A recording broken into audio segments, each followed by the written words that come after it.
tofu bing RM12.90 juga. Tapi ada harga dia RM12.90 dengan satu topping. Ada pun dah? Ya, ada bang.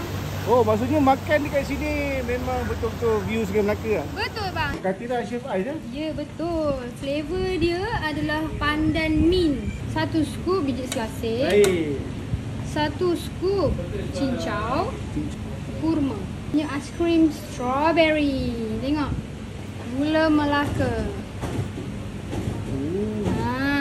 Dia tak terlampau manis sangat lah kan? Tak. Satu lagi jangan lupa. Katira wajib ada susu cair. Ais soya. Flavor soya. Ais flavor soya? Betul. Taufu fah. Oh, tak apa. Ya. Kita akan layerkan dia. Oh. Kacang merah. Kacang merah. Brown sugar. Brown sugar. You all akan dapat satu topping. So boleh pilih apa-apa topping. Ni apa? Yang ni black pearl. Oh, macam boba je kan? Betul. Yang ni Katira Chef Ais RM12.90. RM12.90. Ya, betul bang. Ini? Yang ni tofu bing RM12.90 juga. Tapi ada harga dia RM12.90 dengan satu topping. Ada pun dah?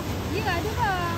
Oh, maksudnya makan dekat sini memang betul-betul view Sungai Melaka lah? Betul bang. Tapi hari biasa tak banyak pun. Abang kena datang hari Minggu lagi banyak pun. Oh, iya ke? Betul? Habis makan tak ada makan?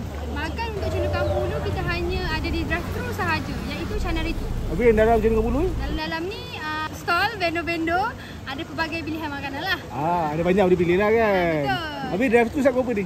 Drive-thru pukul 11.30 pagi sampai 7.30 malam. Yang ni? Yang ni 11 pagi sampai 11 malam. Cuti tak ada? Cuti tak ada. Saya makan kita lah. buka setiap hari. Baik, makan lah. Okey, jumpa Nice, makan. terima kasih.